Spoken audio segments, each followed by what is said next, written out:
Okay, good morning, guys. We are live.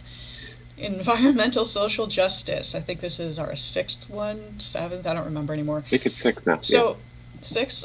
you should probably So know that. I know. Give me a break.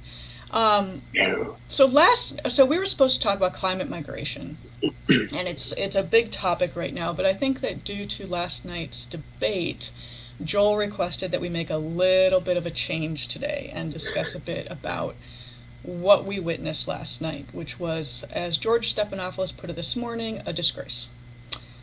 We Understatement saw, of the day. yeah, we saw some interesting things last night. We saw a lot of arguing, baiting, bullying, interrupting. I mean, I don't condone people who interrupt each other when they're trying to talk. If you're given your 2 minutes time, you shut the hell up until that person's done, and then you debate back. That's why Biden was taking notes. He had comments. Joel, I know you have a lot more to say about it. And people who are listening in, by the way, if you just want to comment on the Facebook so we know that you're there, we can't Ooh. physically see who's watching. So I'm Oh interested to boy. see who tunes in today. Just looking at this. Well, I mean, it's not that I want to talk about the debates. I don't think we have a well, first of all, let me just call this, that was not a debate. That was a Okay, dumpster yes. fire. Um, that was not an exchange of ideas. That was not two people trying to come out as to what we are used to as far as the debate goes, where you are trying to educate people to help them make a decision. That's not what that Okay. was. That was two people yelling. Actually, it was pretty much more one person yelling because he has nothing to say. Um, I do want to, because Baiting. we are, yeah, because we He was are on the baiting. environmental social justice podcast, I think we need to Yes. address what was said last night. Go for it. Um, Open mic. No, you're safe space here. yeah, right. I'm watching the comments. We'll see how this goes. But basically, what was Oh, said it's last just night. Andrew. He's cool. Okay, okay. What was just said last night were just blatant lies. This is not this person sitting in the Oval Office. Yeah, is not there for our environment. He just is not. Anybody who's reversing who the Paris Climate Accord, whatever you think about it, was it perfect? No. Is anything ever perfect? No. But it was a Yeah. starting point. And this is the part that's the part of that whole argument, which I'm just like, I'm not even going to get into it. It's a starting point, just like healthcare. It was a starting point. Everything has to Yeah. be built upon. He has rolled back the regulations on the environment. They want to drill in Alaska. He tried to bring back the Which Alaska makes no pipeline. sense because Yeah, it's not economically viable to drill no, anymore. it's not. So, okay. And I thought that was one point that Biden made, is that when you start looking at the economy, guess what? Coal mines are not opening. They are not coming back. They're not. And the health hazard of just miners being in shafts and the black lung Yeah, disease, that's a whole nother. but I don't that's even great. understand why people fight for that. We can translate But jobs because into other things. because their pre-existing conditions are going to be covered under the mythological Trump healthcare plan. Yeah, Mythological. Nice. exactly. It's kind of like a unicorn. It doesn't freaking exist. You've had 4 years to pitch it, and all it is like, oh, it's going to be beautiful. It's coming. No, it's not. But he's rolled back regulations on drilling. He's all about fracking. If they're trying to take back the national land, the Alaskan pipeline, which I believe leaked, correct me if I'm wrong, he tried to bring Yeah, it back has, yeah. the wall,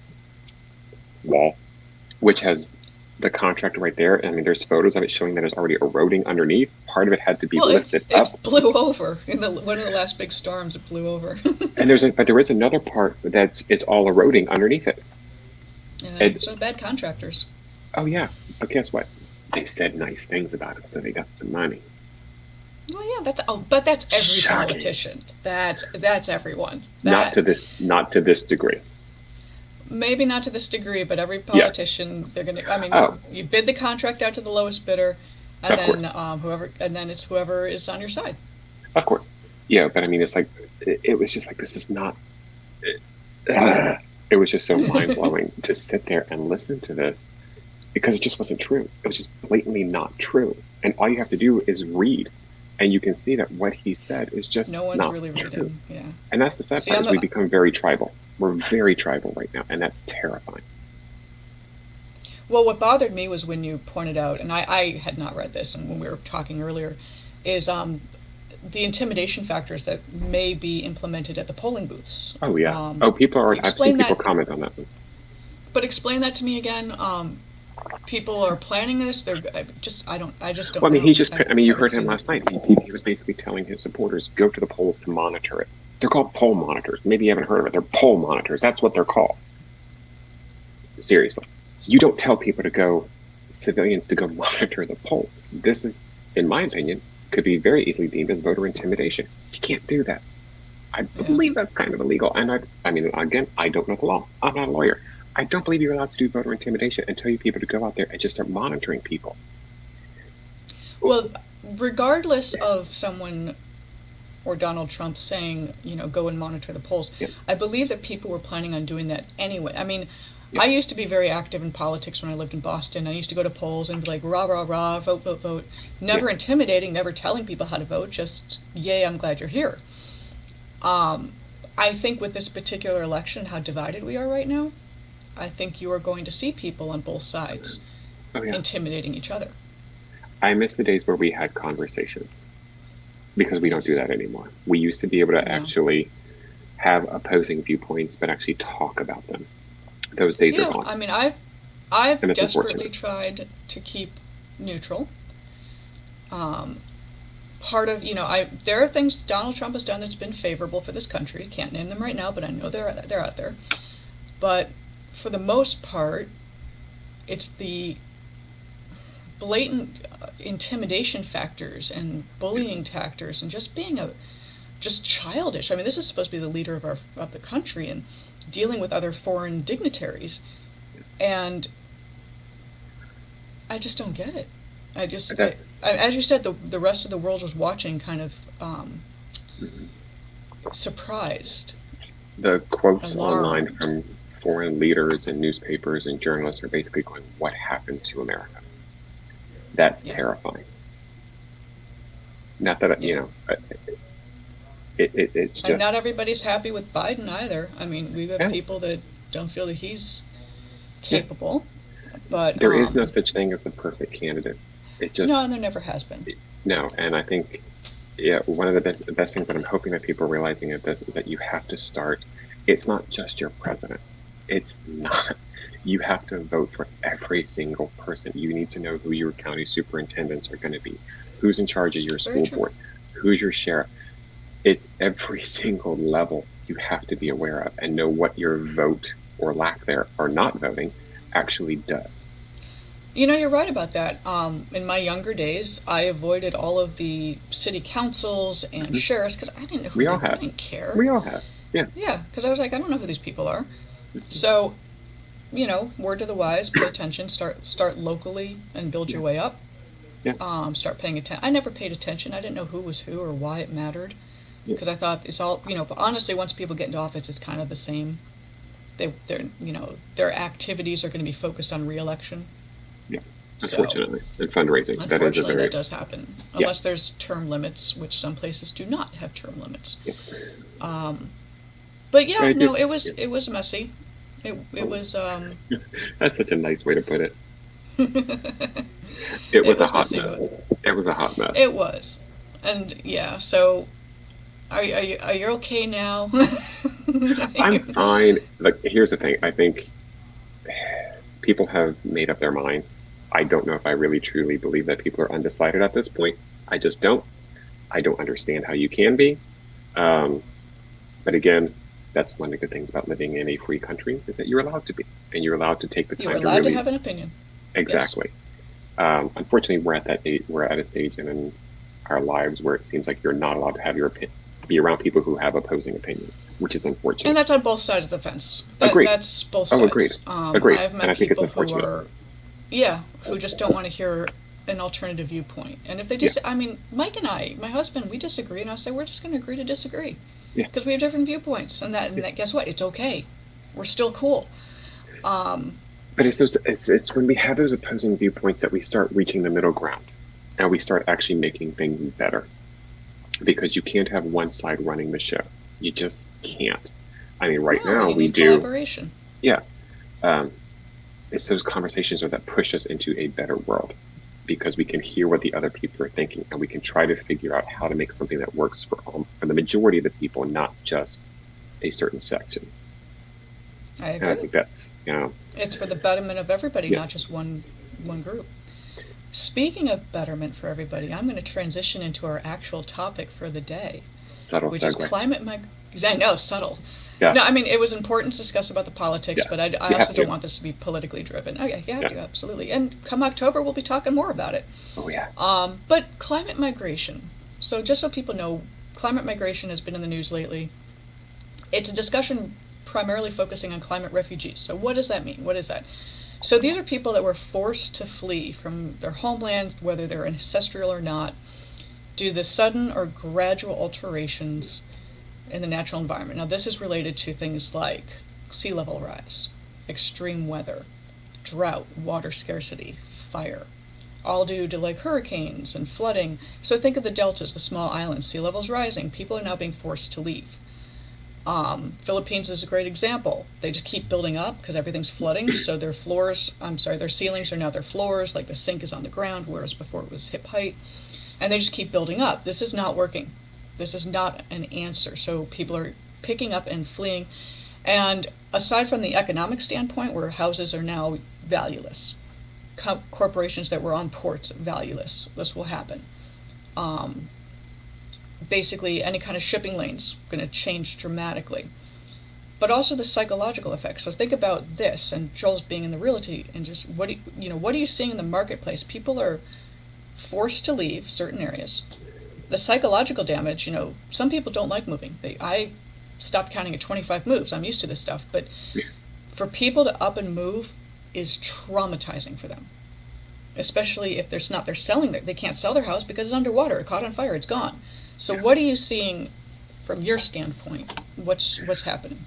I haven't really been seeing anybody truly affected by that, but I do believe it's going to be coming. If you do look at various cities such as like Miami, where the water levels, the flooding is happening a lot more frequently. The karst topography chewing away at the limestone, so that's when you get the sinkholes. So that's exactly. That's all from the flooding. The whole running joke was that like it doesn't matter where you buy in LA, at some point in time there'll be an earthquake or erosion and you're going to have a beachfront property. It's like it's a sad statement, but it's true. I mean, everything is going to change, but I think what's scarier is that as the migrations start happening, which has happened over time. I mean, it's not. I mean, you can go back centuries and you can see that people have had to migrate. Absolutely. Oh yeah. So we can actually usually for hunting and fishing and gathering and things like that. And we've but only still, become more stationary recently. Right, but it's like, but eventually, once those things happen and the soil is no longer good for farming, you have to move again. And so it's like we've seen this happen. You can do crop rotation. You can. You can, it's but not that you have to abandon it. No, but it's also but then you got to look at the cost to do that. So do you have the money to do that? So I mean, it's like it's not. I'm not trying to like just be like that's hard line, like it is what it is. But in like centuries, this has always happened where people have had to move based on climate. We've never been as populated as we are right now. So I think that's going to be the next. It's never been as severe as it is now. Exactly. So I mean, it's like, so people are going to start moving into, if people do start relocating, we can see it right now. So look at the fires in California that are happening. People lose their homes. So what happens? We have to go take up more land to move so we can build more homes and go there. So now we've got this portion right here, which has been decimated by fire, but now we've got all these people here in these new areas where guess what? Yeah. If you have a fire in those areas, which God forbid you do, those people now have to move into somewhere else. So it becomes cyclical where we start moving further and further in, but then we get into these new areas where you don't have the infrastructure to care for people. No, so it's interesting you mentioned the California wildfires. So as you know, Napa, Sonoma are currently on fire. Yeah. It's terrifying. And it's pretty dire. I know people that have been evacuated up there. And the big issue is 2 to 3 years ago, they caught on fire. So this is not new. This is actually the second time it's happened in very recent history. So from a marketplace, let's talk finances. So the biggest financial losses we had was, I think it was 2018 with the wildfires that hit Napa, Sonoma, because they hit vineyards, they hit hotels, commercial space, high-end luxury real estate. That's now happening again. So in 2 years, so people probably just recovered, probably just rebuilt, and now it's happening all over again. Do you think, and this is just your personal opinion, because I'm putting you on the spot, nice. Do you think people are going to abandon that neck of the woods, and as climate's getting hotter and drier, grapes aren't growing as well. So do you think people are going to move north? No. Or do you think they'll just keep moving back? There's a certain sect that will always move back, and there are people who will pack up and leave. But there are people who will always call that area home. I mean, it's like if you look at, what was it? It was Paradise that burned down. Was it last year or the year before? 2 years ago. It was 2 years ago, and people rebuilt that, and now they're dealing with it again. So you do have certain sections of the population that will always come back because that's their home. That's all they know is their home. And that's the issue. This is the psychological warfare they're dealing with. Yeah. Is their homes keep burning down year after year, but this is their home, as you just said. This is their home. There's going to come a point where you can't go back.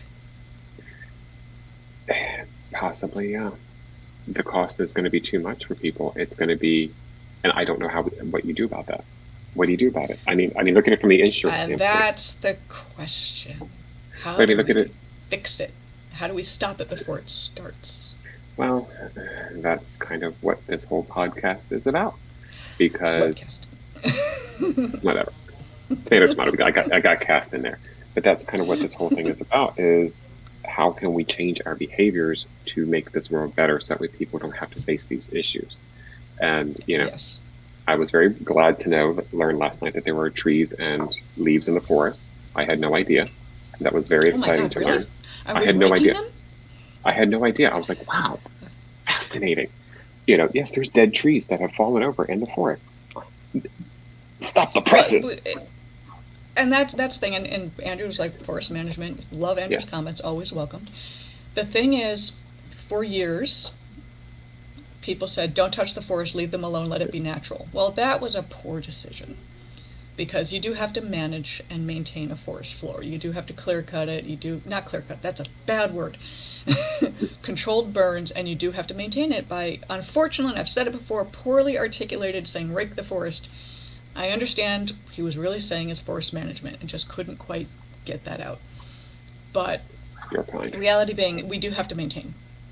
We have to maintain the forest. We have to maintain our shorelines. The flooding is getting bad. Sea level is rising. I was told sea level is rising by my sedimentology professor, which would have been 1993, 92, and I was like, oh, okay, that's good to know. So we've known this, and yet we're still building seawalls. Some places you have to, but seawalls erode and they fall apart. So not a great. We have to fix the problem before it becomes a problem. So estuaries, wetlands, mangroves, coral reefs need to be maintained. It's that simple. Yeah. Or challenging, however you want to view it. But we also have to look at our industries and how we as a society are living, because it's like we can't keep living on petroleum and coal. No. And we shouldn't be. No. We have great alternatives. Right now we don't have the infrastructure to support all electric. We just don't. We don't have the materials. That's the bigger story. That's what I want to talk about. So you brought this up. So I know that Newsom's signed a thing for all electric cars, new cars by 2035. I'm all for this. I think this is fantastic. I have two concerns. One is the cost of the car, because yes, I know that the VW ID4 was just released for pre-sales. That's going to be around $40,000, which is a great price for a brand new car.